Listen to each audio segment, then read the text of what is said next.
그 낡은 경차 가지고 우리 딸한테 뭘 해줄 수 있겠어? 정수진의 아버지가 박민준을 향해 던진 말은 상견례 자리를 얼어붙게 만들었습니다. 고급 한정식집 룸 안에서 울려 퍼진 그 목소리는 차가웠고 경멸이 가득했죠. 박민준은 잠시 숨을 멈췄습니다. 손에 쥔 찻잔이 살짝 떨렸지만 그는 애써 침착함을 유지했어요. 정수진의 어머니도 거들었습니다. 요즘 시대에 10년도 넘은 경차를 타고 다니다니 정말 답답해요. 우리 수진이가 그동안 얼마나 고생했을지 생각만 해도 가슴이 아파요. 그녀의 목소리에는 동정심이라곤 찾아볼 수 없었습니다. 오히려 노골적인 불만과 실망감만이 가득했죠.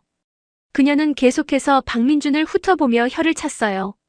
옷차림도 그렇고 시계도 없고 정말 이해가 안 가네요. 박민준은 고개를 숙인 채 말했습니다. 죄송합니다. 검소하게 살려고 노력하다 보니. 하지만 그의 말은 끝까지 이어지지 못했어요. 정수진의 아버지가 손을 내저으며 차단했거든요. 그의 얼굴에는 이미 결론이 내려져 있었습니다. 검소함이라고 하지만 결국 능력이 안 되는 거 아닙니까? 우리 딸이 시집가서 고생할 게 뻔하잖아요. 정수진의 아버지는 가차 없었습니다. 그는 테이블을 가볍게 두드리며 목소리를 높였어요. 제가 운영하는 회사만 해도 직원이 100명이 넘습니다. 그런데 우리 사위가 될 사람이 경차나 타고 다니면 체면이 서겠어요? 정수진이 조심스럽게 끼어들었습니다. 아버지, 민준 오빠는 정말 괜찮은 사람이에요. 돈이 전부는 아니잖아요. 하지만 그녀의 목소리는 점점 작아졌습니다. 부모님의 차가운 시선 앞에서 그녀도 위축될 수밖에 없었어요. 그녀는 박민준의 손을 조용히 잡으며 미안하다는 눈빛을 보냈습니다. 돈이 전부가 아니라고? 세상이 얼마나 각박한데 그런 순진한 소리를 하고 있어. 정수진의 어머니가 목소리를 높였습니다. 우리가 수진이를 얼마나 소중하게 키웠는데 고생만 시킬 사람한테 보낼 수는 없어요. 대학 교육비만 해도 얼마나 들어갔는지 아세요? 그녀는 박민준을 위아래로 훑어보며 한숨을 내쉬었어요. 정수진의 아버지가 다시 입을 열었습니다. 솔직히 말씀드리자면 처음 수진이가 남자친구 있다고 했을 때는 기대했었어요. 그런데 오늘 보니까 실망이 너무 크네요. 그의 말투는 점점 더 직설적이 되어갔습니다. 다른 집 아들들은 벤츠나 BMW는 기본으로 타고 다녔는데 경차라니? 박민준의 손이 무의식적으로 주머니 속 차 열쇠를 만졌습니다. 그 낡은 경차의 열쇠가 이렇게까지 큰 논란거리가 될 줄은 몰랐어요. 하지만 그는 여전히 참고 있었습니다. 정수진을 진심으로 사랑했고 그녀의 가족들과도 좋은 관계를 맺고 싶었거든요. 그의 마음속 깊은 곳에서는 다른 감정들이 꿈틀거리고 있었지만 아직은 때가 아니었습니다. 저는 수진이를 정말 사랑합니다. 박민준이 간신히 입을 열었어요. 비록 지금은 부족하지만 열심히 노력해서. 하지만 그의 진심 어린 고백도 냉소적인 웃음으로 돌아왔습니다. 정수진의 어머니가 코웃음을 쳤어요. 사랑만으로 밥 먹고 사나요? 현실을 좀 봐요, 현실을! 그녀의 말에는 차가운 현실주의가 담겨 있었습니다. 우리 수진이가 지금까지 얼마나 좋은 환경에서 자랐는데 갑자기 생활 수준을 낮출 수는 없잖아요. 분위기는 점점 더 험악해져 갔습니다. 박민준은 깊은 숨을 들이마시며 마음을 다잡았어요. 그의 눈빛이 잠깐 차갑게 변했다가 다시 온화해졌습니다. 아직은 때가 아니었어요. 하지만 언젠가는 이들이 후회할 날이 올 것이라는 것을 그는 알고 있었습니다. 과연 이 험악한 상견례가 어떤 결말로 이어질까요? 그리고 박민준이 숨기고 있는 진실은 과연 무엇일까요? 이 이야기가 궁금하시다면 구독과 좋아요 부탁드립니다. 박민준은 35살의 평범해 보이는 남자였습니다. 키는 보통이고 외모도 특별할 것 없었죠. 하지만 그에게는 누구도 모르는 비밀이 있었어요. 바로 대한민국 굴지의 기업민중그룹의 유일한 후계자라는 사실이었습니다. 하지만 그는 그 사실을 철저히 숨기고 있었어요. 어릴 때부터 할아버지로부터 받은 교육이 있었습니다. 진정한 리더는 검소해야 하고 사람의 진면목을 볼 줄 알아야 한다는 가르침이었죠. 그래서 박민준은 일부러 평범한 삶을 살고 있었어요. 회사에서도 그저 일반 직원으로 근무하며 자신의 정체를 드러내지 않았습니다. 정수진과 만난 것도 그런 과정에서였어요. 그녀는 박민준을 그저 성실한 회사원 정도로만 알고 있었습니다. 박민준은 그런 그녀의 순수함이 좋았어요. 돈이나 지위가 아닌 자신의 진짜 모습을 보고 사랑해주는 사람을 만난 것 같았거든요. 하지만 오늘 상견례에서 벌어진 일들은 그의 마음에 깊은 상처를 남겼습니다. 정수진의 부모님은 오직 외적인 것들로만 그를 판단했어요. 경차, 평범한 옷차림, 브랜드가 아닌 시계. 이 모든 것들이 그들에게는 실망의 요소였습니다. 집으로 돌아가는 길, 박민주는 자신의 낡은 경차 안에서 깊은 생각에 잠겼어요. 핸들을 잡은 손에 힘이 들어갔습니다. 그동안 참아왔던 감정들이 올라오고 있었어요. 할아버지의 가르침대로 겸손하게 살아왔지만 이런 식으로 무시당할 이유는 없었거든요. 휴대폰이 울렸습니다. 정수진이었어요. 민준 오빠, 오늘 정말 미안해요. 부모님이 너무 심하게 말씀하셨죠? 그녀의 목소리에는 미안함이 가득했습니다. 하지만 동시에 어떤 체념 같은 것도 느껴졌어요. 괜찮습니다. 이해해요. 박민준이 담담하게 대답했습니다. 하지만 그의 마음속은 전혀 괜찮지 않았어요. 정수진조차도 부모님의 말에 완전히 반박하지 못했던 모습이 떠올랐거든요. 그런데, 오빠. 정수진의 목소리가 더욱 작아졌습니다. 부모님이 다시 생각해보자고 하셨어요. 우리 결혼 말이에요. 그 말을 들은 순간 박민준의 표정이 굳어졌어요. 결국 이런 결과로 이어지는 건가요? 알겠습니다. 박민준의 대답은 차갑게 들렸습니다. 정수진은 그의 변한 목소리 톤을 눈치챘지만 더 이상 할 말이 없었어요. 결국 통화는 그렇게 끝났습니다. 박민준은 경찰을 세우고 깊은 숨을 내쉬었어요. 그동안 자신이 얼마나 순진했는지 깨달았습니다. 진정한 사랑이라고 믿었던 것들이 결국 돈과 지위 앞에서는 무너져버리는 걸 목격했거든요. 그의 눈빛이 서서히 변하기 시작했습니다. 할아버지의 가르침도 좋지만 때로는 자신의 진짜 모습을 보여줄 필요가 있었어요. 특히 이렇게 무시당했을 때는 말입니다. 박민주는 주머니에서 다른 휴대폰을 꺼냈어요. 평소에는 사용하지 않던 회장으로서의 그가 사용하는 전용 휴대폰이었습니다. 화면에는 수많은 미확인 전화와 메시지들이 쌓여 있었어요. 모두 중요한 비즈니스 관련 내용들이었습니다. 박민주는 잠시 그 화면을 바라보다가 다시 주머니에 넣었어요. 아직은 때가 아니었습니다. 하지만 곧 그때가 올 것이라는 것을 그는 알고 있었어요. 다음 날 아침 박민주는 평소처럼 출근했습니다. 하지만 그의 마음속에는 어제와는 다른 감정들이 자리 잡고 있었어요. 회사 동료들은 그의 변화를 눈치채지 못했지만 박민준 자신은 분명히 달라진 것을 느꼈습니다. 점심시간에 정수진에게서 문자가 왔어요. 오빠 시간 되면 잠깐 만날 수 있을까요? 할 말이 있어요. 박민주는 잠시 망설이다가 답장을 보냈습니다. 네, 어디서 만날까요? 카페에서 만난 정수진의 표는 어두웠어요. 그녀는 커피잔을 양손으로 감싸며 조심스럽게 입을 열었습니다. 오빠 어제 부모님과 긴 얘기를 했어요. 박민주는 이미 그 대화의 결과를 짐작하고 있었지만 조용히 들었습니다. 부모님이 우리 결혼에 대해서 다시 생각해보자고 하셨어요. 정수진의 목소리는 떨리고 있었어요. 아니, 사실은 반대하신다고 해야 맞겠네요. 그녀는 고개를 들어 박민준을 바라봤습니다. 정말 미안해요. 박민준은 담담하게 물었습니다. 그래서 수진 씨 생각은 어떤가요? 그의 질문에 정수진은 당황스러워했어요. 사실 그녀도 부모님의 말이 완전히 틀렸다고는 생각하지 않았거든요. 저도 잘 모르겠어요. 정수진의 솔직한 대답이었습니다. 오빠를 정말 좋아하지만 현실적인 부분도 무시할 수는 없잖아요. 결혼은 사랑만으로 되는 게 아니라고 하니까. 그녀의 말은 점점 작아졌어요. 그 순간 박민주는 확신했습니다. 정수진도 결국 그들과 다르지 않다는 것을요. 진정한 사랑이라고 믿었던 것이 돈과 지위 앞에서 이렇게 쉽게 흔들리는 것을 보니 실망감이 컸어요. 알겠습니다. 박민준이 일어섰습니다. 수진 씨의 선택을 존중하겠습니다. 그동안 좋은 시간이었어요. 그의 말투는 차분했지만 어떤 차가움이 느껴졌습니다. 정수진은 급하게 그의 손을 잡았어요. 오빠, 이해해주세요. 저도 어쩔 수 없는 상황이에요. 하지만 박민주는 그녀의 손을 조용히 뿌리치며 걸어나갔습니다. 그날 저녁 정수진의 부모님은 딸의 결정에 만족스러워했어요. 역시 우리 딸이 현명하네. 그런 남자와 결혼했으면 평생 고생했을 거야. 아버지가 흡족해하며 말했습니다. 어머니도 거들었어요. 이제 마음 놓고 더 좋은 사람 찾아보자. 우리 수진이 조건이면 얼마든지 좋은 사람 만날 수 있어. 그들은 박민준을 정리한 것이 최선의 선택이라고 확신했습니다. 하지만 정수진의 마음은 복잡했어요. 박민준의 마지막 차가운 눈빛이 계속 생각났거든요.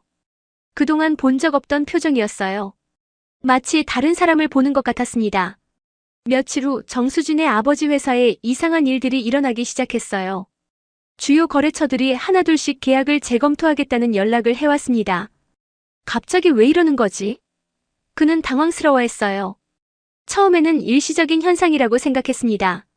하지만 시간이 지날수록 상황은 더욱 심각해졌어요. 은행에서도 대출 조건을 재검토하겠다는 통보가 왔습니다. 20여 년간 쌓아온 신뢰관계가 갑자기 흔들리고 있었어요. 이상하네.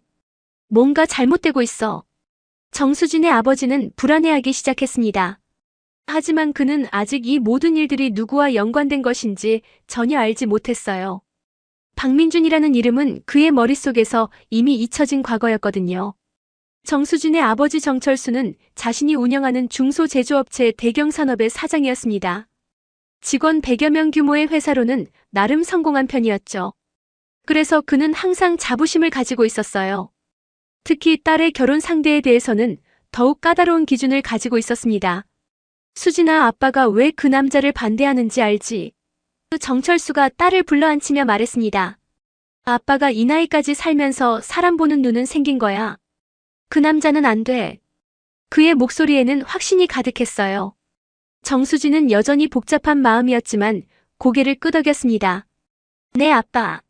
알겠어요. 그녀도 현실적으로 생각해보니 부모님 말이 틀린 것 같지는 않았어요. 사랑도 중요하지만 안정적인 미래도 무시할 수 없었거든요. 그런데 며칠 후부터 이상한 일들이 연달아 발생했습니다. 먼저 주요 협력업체인 대성물산에서 전화가 왔어요. 정 사장님, 죄송하지만 다음 분기 계약을 좀 재검토해야 할 것 같습니다. 담당자의 목소리는 어색했어요. 갑자기 왜요? 우리가 10년 넘게 거래해 오면서 문제가 있었나요? 정철수는 당황스러워했습니다. 대성물산은 그의 회사 매출의 30%를 차지하는 중요한 거래처였거든요. 아, 그게 회사 사정상 어쩔 수 없이. 상대방은 명확한 이유를 말하지 않았어요. 그저 미안하다는 말만 반복했습니다. 정철수는 뭔가 이상하다는 생각이 들었지만 아직 심각하게 받아들이지는 않았어요. 하지만 그것은 시작에 불과했습니다. 이틀 후에는 또 다른 주요 거래처에서 비슷한 연락이 왔어요. 정 사장님, 정말 죄송한데 저희도 내부 사정으로 인해서. 똑같은 패턴이었습니다. 정철수의 얼굴이 굳어지기 시작했어요. 뭔가 이상해. 이렇게 동시에 문제가 생길 리가 없는데. 그는 급히 다른 거래처들에게 연락을 해봤습니다. 하지만 돌아오는 대답들은 모두 비슷했어요. 은행에서도 연락이 왔습니다. 정 사장님, 대출 조건을 재검토해야겠습니다. 최근 시장 상황이 좋지 않아서. 담당자의 말에 정철수는 더욱 당황스러워했어요. 지금까지 한 번도 연체한 적 없는 우량 고객이었는데 갑자기 왜 이러는 건지 이해할 수 없었습니다. 여보, 뭔가 이상해요. 정철수가 아내에게 털어놓았습니다. 회사에 무슨 일이 생기고 있는 것 같아요. 거래처들이 갑자기 계약을 재검토한다고 하고 은행도 마찬가지고. 그의 목소리에는 불안감이 묻어나왔어요. 아내도 걱정스러운 표정을 지었습니다. 혹시 경쟁업체에서 뭔가 공작을 하는 건 아닐까요? 하지만 정철수는 고개를 저었어요. 그럴 리가. 우리가 그렇게 큰 회사도 아닌데 누가 굳이 그런 짓을 하겠어. 정수진도 아버지의 걱정스러운 모습을 보며 불안해졌어요. 아빠, 정말 괜찮으실 거죠? 그녀의 물음에 정철수는 억지로 미소를 지었습니다. 괜찮다, 괜찮아. 일시적인 현상일 거야. 하지만 상황은 점점 더 악화되고 있었어요. 일주일 만에 주요 거래처의 절반 이상이 계약 중단을 통보해왔습니다. 정철수는 급히 대책회의를 소집했지만 뚜렷한 해결책을 찾을 수 없었어요. 사장님, 이상합니다. 모든 업체가 동일한 시기에 같은 결정을 내리는 건 우연이라고 보기 어려워요. 경영관리팀장이 조심스럽게 의견을 내놓았습니다. 누군가 의도적으로 우리를 타겟으로 하고 있는 것 같습니다. 정철수의 얼굴이 창백해졌어요. 그럼 우리가 누군가에게 찍힌 거라는 말인가? 하지만 그는 도대체 누가 왜 자신을 이렇게 만들고 있는지 전혀 짐작할 수 없었습니다. 그의 머릿속에는 박민준이라는 이름조차 떠오르지 않았어요. 박민준은 며칠간 평소와 다름없이 생활했습니다. 회사에 출근하고 업무를 처리하고 집에 돌아와 저녁을 먹는 일상이었죠. 하지만 그의 마음속에는 분명한 계획이 자리 잡고 있었어요. 정수진과 그 가족들이 자신을 어떻게 대했는지 그 모든 것을 기억하고 있었습니다. 특히 정수진의 아버지가 했던 말들이 생생했어요. 제가 운영하는 회사만 해도 직원이 100명이 넘습니다. 경차나 타고 다니면 체면이 서겠어요? 그런 오만한 태도들이 박민준의 기억 속에 선명하게 남아 있었습니다. 박민준은 정수진의 아버지가 운영하는 대경 산업에 대해 조사를 시작했어요. 그의 또 다른 휴대폰에는 이미 모든 정보가 들어와 있었습니다. 민준그룹의 정보력은 상당했거든요. 직원 수, 매출 규모, 주요 거래처, 은행 거래 현황까지 모든 것이 파악되어 있었어요. 흥미롭네요. 박민준이 혼자 중얼거렸습니다. 대경산업은 생각보다 여러 대기업과 연결되어 있었어요. 그리고 그 대기업들 중 상당수가 민준그룹과 직간접적으로 관련이 있었습니다. 이것은 예상보다 일이 쉬워질 수 있다는 의미였어요. 박민준은 먼저 민준그룹의 계열사 중 하나인 민준상사의 구매팀장에게 연락했습니다. 안녕하세요, 회장님. 상대방의 목소리에는 긴장감이 묻어 있었어요. 박민준이 직접 연락하는 경우는 매우 드물었거든요. 대경산업이라는 회사 아시나요? 박민준의 질문에 구매팀장은 잠시 생각했어요. 네, 저희와 간접적으로 거래하는 중소업체 중 하나입니다. 왜 그런데요? 그 회사와의 모든 거래를 중단해주세요. 그리고 협력업체들에게도 동일한 조치를 취하도록 권고해 주시고요. 박민준의 말은 간단했지만 파급력은 엄청났어요. 구매팀장은 당황스러워했습니다. 회장님, 혹시 무슨 문제가 있었나요? 하지만 박민준은 자세한 설명을 하지 않았어요. 제가 지시한 대로만 해주시면 됩니다. 이어서 박민준은 민준그룹과 관련된 다른 계열사들에도 비슷한 지시를 내렸어요. 직접적인 거래 관계가 없더라도 영향력을 행사할 수 있는 방법들이 있었습니다. 민준그룹의 위상이면 충분히 가능한 일이었어요. 금융권에도 연락했습니다. 민준그룹의 주거래 은행 중 하나가 바로 대경산업의 거래은행이기도 했어요. 대경산업의 신용등급을 재검토해 주세요. 그리고 대출 조건도 다시 평가해 보시고요. 박민준의 한마디로 정철수의 금융 생명줄이 흔들리기 시작했습니다. 모든 지시가 끝난 후 박민준은 창밖을 바라보며 생각에 잠겼어요. 이것은 복수가 아니라 교육이라고 생각했습니다. 돈과 지위로 사람을 판단하는 사람들에게 진짜 돈과 지위가 무엇인지 보여주는 것이었어요. 정수진에게도 연락이 왔습니다. 오빠 아버지 회사에 무슨 일이 생긴 것 같아요. 갑자기 거래처들이 계약을 중단한다고 하고 그녀의 목소리에는 불안감이 가득했어요. 그런가요? 무슨 일인지 모르겠네요. 박민준의 대답은 담담했습니다. 마치 정말 모르는 것처럼 들렸어요. 정수진은 혹시 박민준이 도움을 줄 수 있을까 하는 마음으로 연락한 것이었지만 그가 중소기업 직원일 뿐이라는 것을 다시 한번 깨달았습니다. 그냥 누군가에게 털어놓고 싶어서 연락했어요. 정수진이 작은 목소리로 말했어요. 박민준은 그녀의 말을 들으며 차가운 미소를 지었습니다. 아직 그들은 무엇이 일어나고 있는지 전혀 모르고 있었어요. 힘내세요. 곧 해결될 거예요. 박민준의 말에는 어떤 확신이 담겨 있었어요. 물론 정수진은 그 확신의 진짜 의미를 알 수 없었지만요. 일주일이 지나자 대경산업의 상황은 걷잡을 수 없이 악화되었습니다. 정철수는 이제 패닉 상태에 빠져 있었어요. 주요 거래처들의 연쇄적인 계약 중단으로 인해 회사의 현금 흐름이 급격히 악화되고 있었거든요. 사장님, 이번 달 직원 급여 지급이 어려울 것 같습니다. 경리팀장이 어두운 표정으로 보고했어요. 정철수는 머리를 감싸며 한숨을 내쉬었습니다.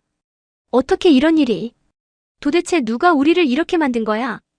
하지만 그는 여전히 박민준과 이 사태를 연결지어 생각하지 못했어요. 박민준은 그저 평범한 중소기업 직원이었고 이런 대규모 경제적 타격을 가할 만한 능력이 있다고는 전혀 생각하지 않았거든요. 그날 저녁 정수진이 아버지를 찾아왔어요.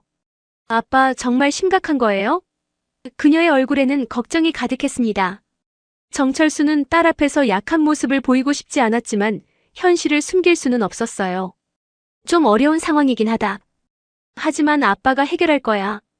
정철수가 억지로 밝은 목소리를 냈지만 정수진은 그의 진짜 상태를 알 수 있었어요. 아버지의 얼굴에는 그동안 본 적 없는 초조함과 불안감이 역력했습니다. 정수진은 문득 박민준이 생각났어요. 그가 마지막에 보여줬던 차가운 눈빛이 계속 머릿속에 맴돌았거든요. 혹시 그와 관련이 있을까 하는 생각도 들었지만 곧 고개를 저었습니다. 그럴 리 없었어요. 한편 박민준은 상황을 지켜보며 다음 단계를 준비하고 있었습니다. 그는 민준그룹의 회장실에서 비서진들과 회의를 진행하고 있었어요. 대경산업 관련 건은 어떻게 진행되고 있나요? 회장님 말씀하신 대로 모든 계열사에서 관련 거래를 중단했습니다. 협력업체들도 동참하고 있고요. 비서실장이 보고했어요. 예상보다 빠르게 효과가 나타나고 있습니다. 박민준은 고개를 끄덕였습니다. 좋습니다. 그런데 아직 끝난 게 아니에요. 이제 그들이 진짜 누구를 건드렸는지 알게 해줘야죠. 그의 눈빛에는 차가운 결의가 담겨 있었어요. 혹시 직접 나서실 계획이신가요? 비서실장이 조심스럽게 물었어요. 박민준은 잠시 생각하더니 대답했습니다. 때가 되면 그들 앞에 나타날 겁니다. 하지만 아직은 아니에요. 그 무렵 정철수는 마지막 희망이라도 붙잡듯 여기저기 도움을 요청하고 있었어요. 동업계 선배들, 오랜 거래처 사장들, 심지어 경쟁업체에까지 연락해봤지만 모두 미안하다는 말만 돌아왔습니다. 특히 이상한 점은 모든 사람들이 비슷한 반응을 보인다는 것이었어요. 정 사장님 정말 미안한데 지금은 저희도 상황이 마치 누군가 조율한 것처럼 모든 답변이 비슷했습니다. 뭔가 있다. 분명히 뭔가 있어. 정철수는 확신했지만 그 배우를 알 수 없었어요. 대체 누가 이런 막강한 영향력을 행사할 수 있는 건지, 그리고 왜 자신을 타겟으로 삼은 건지 전혀 짐작할 수 없었습니다. 정수진의 어머니도 남편의 변화를 느꼈어요. 여보, 정말 괜찮은 거예요? 요즘 너무 힘들어 보이는데. 하지만 정철수는 가족들 앞에서만큼은 강한 모습을 유지하려고 노력했습니다. 괜찮다고 했잖아. 곧 해결될 거야. 하지만 그의 목소리에는 예전의 자신감이 사라져 있었어요. 오히려 절망감에 가까운 감정이 묻어나고 있었습니다. 그날 밤 정수진은 박민준에게 전화를 걸었어요. 오빠, 혹시 시간 되면 만날 수 있을까요? 정말 힘들어서. 그녀의 목소리에는 지친 기색이 역력했습니다. 박민준은 잠시 망설이다가 대답했습니다. 네, 어디서 만날까요? 이제 그들에게 진실을 알려줄 때가 왔다고 생각했어요. 박민준과 정수진은 조용한 카페에서 만났습니다. 정수진의 얼굴에는 피로와 걱정이 역력했어요. 그녀는 커피잔을 양손으로 감싸며 조심스럽게 입을 열었습니다. 오빠, 아버지 회사가 정말 위험해요. 이대로 가면 망할 수도 있대요. 박민준은 담담한 표정으로 그녀를 바라봤습니다. 그런가요? 정말 안타깝네요. 그의 반응은 예상보다 차가웠어요. 정수진은 뭔가 이상함을 느꼈지만 계속 말을 이어갔습니다. 혹시 오빠 회사에서 도움이 될 만한 일이 있을까요? 아니면 아는 사람 중에. 정수진의 말에 박민준은 작은 웃음을 지었어요. 그 웃음에는 씁쓸함이 담겨 있었습니다. 제가 뭘 도와드릴 수 있겠어요? 저는 그냥 평범한 회사원인데요. 박민준의 말에 정수진은 고개를 숙였어요. 그제서야 자신이 너무 어리석은 기대를 했다는 것을 깨달았습니다. 미안해요. 제가 너무 절망적이어서.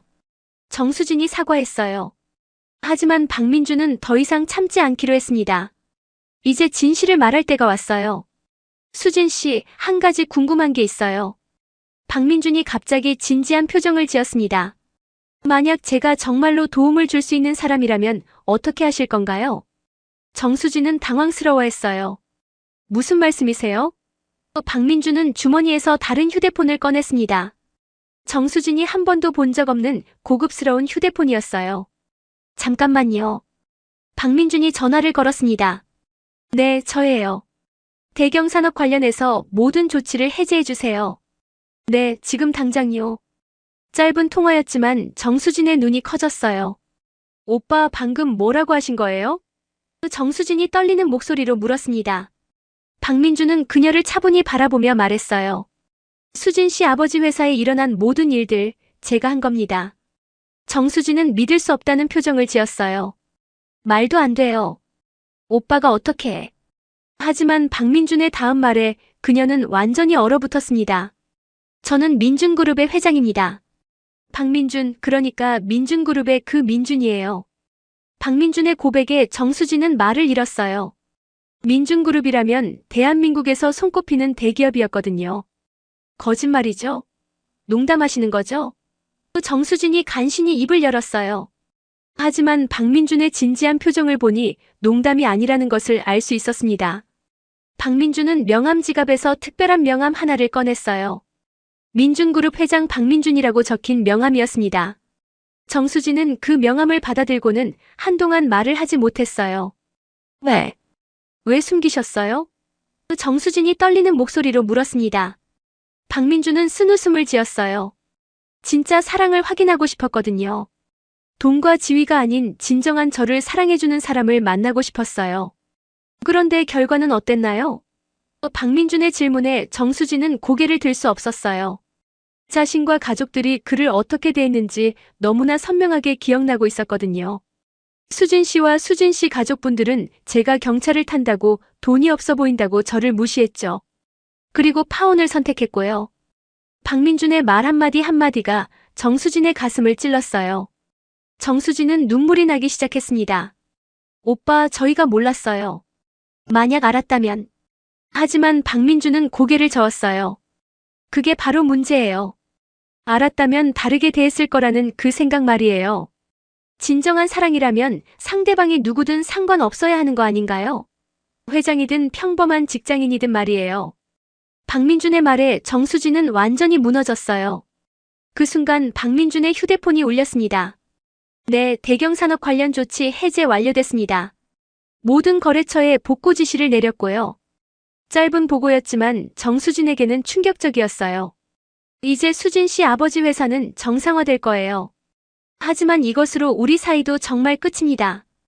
박민준이 자리에서 일어났어요. 정수진은 그의 손을 잡으려 했지만 그는 이미 돌아서고 있었습니다. 다음 날 아침 대경산업에는 기적 같은 일이 일어났습니다. 그동안 계약을 중단했던 거래처들이 하나둘씩 연락을 해왔어요. 정 사장님, 죄송합니다. 다시 거래를 재개하고 싶습니다. 모두 똑같은 말이었어요. 정철수는 믿을 수 없다는 표정을 지었습니다. 갑자기 왜 이러시는 거죠? 며칠 전까지만 해도. 하지만 상대방들은 명확한 답변을 주지 않았어요. 그저 상황이 바뀌었다는 말만 반복했습니다. 은행에서도 연락이 왔어요. 정 사장님, 대출 조건 재검토 건은 취소됐습니다. 다시 기존 조건으로 진행하겠습니다. 담당자의 목소리에는 어떤 긴장감이 묻어 있었어요. 도대체 무슨 일이 일어난 거지? 정철수는 혼란스러워했습니다. 며칠 전까지만 해도 회사가 망할 위기에 처해 있었는데 갑자기 모든 것이 정상화되고 있었어요. 마치 누군가 강력한 영향력을 행사한 것 같았습니다. 그 순간 정수진이 아버지를 찾아왔어요. 그녀의 얼굴은 창백했고 눈이 빨갛게 부어 있었습니다. 아빠, 할 말이 있어요. 그녀의 목소리는 떨리고 있었어요. 수진아, 무슨 일이야? 얼굴이 왜 그래? 정철수가 걱정스럽게 물었습니다. 정수진은 깊은 숨을 들이마시고 입을 열었어요. 아빠가 무시했던 그 사람. 박민준 오빠 말이에요. 아, 그 경차 타던 놈. 그 놈이 왜? 정철수의 반응은 여전히 무시하는 투였어요. 하지만 정수진의 다음 말에 그는 완전히 얼어붙었습니다. 그분이 민준그룹 회장이에요. 정수진의 말에 정철수는 귀를 의심했어요. 뭐라고? 민준그룹? 그 민준그룹 말이야? 그의 목소리가 떨리기 시작했습니다. 정수진은 고개를 끄덕였어요. 네, 맞아요. 그리고 아버지 회사에 일어난 모든 일들도 그분이 한 거래요. 그녀는 어제 있었던 일을 모두 아버지에게 말해주었습니다. 정철수는 의자에 주저앉았어요. 민준그룹이라면 대한민국 최고의 기업 중 하나였습니다. 그런 회사의 회장을 자신이 경차 탄다고 무시했다는 것이 믿어지지 않았어요. 그럼 우리 회사가 정상화된 것도? 정철수가 떨리는 목소리로 물었습니다. 정수진이 고개를 끄덕였어요. 그분이 모든 조치를 해제해 주신 거예요. 정철수의 얼굴이 창백해졌습니다. 자신이 얼마나 큰 실수를 했는지 깨달았거든요. 민중그룹 회장을 모욕했다는 것, 그리고 그가 자비를 베풀어 회사를 살려줬다는 것을 알게 된 순간이었어요. 정수진의 어머니도 남편의 말을 듣고는 기절할 뻔했습니다. 어머 세상에. 우리가 민중그룹 회장님을. 그녀는 말을 잇지 못했어요. 그동안 자신들이 얼마나 오만했는지 깨달았거든요. 수진아, 그분께 사과해야 해. 당장 연락해서 만나자고 해. 정철수가 급하게 말했어요. 하지만 정수진은 고개를 저었습니다. 안 받으실 거예요. 그리고 이미 모든 게 끝났다고 하셨어요. 정철수는 머리를 감싸며 후회했습니다. 자신의 속물적인 판단 때문에 딸의 행복은 물론이고 자신도 엄청난 실수를 저질렀어요. 민중그룹 회장과 사돈이 될 수 있는 기회를 자신의 손으로 차버린 것이었습니다. 내가 뭔 짓을 한 거야? 정철수가 중얼거렸어요. 그는 이제야 진정한 실력이 무엇인지 깨달았습니다. 진짜 능력 있는 사람은 겉으로 드러내지 않고도 이런 엄청난 영향력을 행사할 수 있다는 것을요. 며칠 후 정수진은 박민준에게 마지막으로 연락을 시도했어요. 하지만 그의 번호는 이미 바뀌어 있었습니다. 그녀는 그제서야 모든 것이 정말 끝났다는 것을 받아들였어요. 정철수와 그의 가족들은 이후로도 오랫동안 후회와 함께 살아야 했습니다. 진정한 보석을 알아보지 못하고 겉모습만으로 판단했던 자신들의 어리석음을 매일 되새기며 말이에요. 그들은 이제 알았습니다. 진짜 실력 있는 사람은 절대 자랑하지 않는다는 것을, 그리고 사람을 외모나 소유물로 판단해서는 안 된다는 것을요. 박민주는 그 후 다시 평범한 일상으로 돌아갔습니다.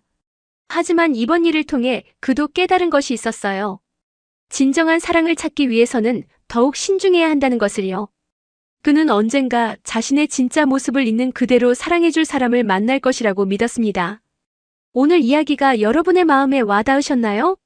사람을 판단할 때 겉모습보다는 내면을 보는 것이 얼마나 중요한지 다시 한번 생각해보게 되는 이야기였습니다. 영상이 도움이 되셨다면 구독과 좋아요 부탁드리며 여러분의 소중한 댓글도 기다리고 있겠습니다.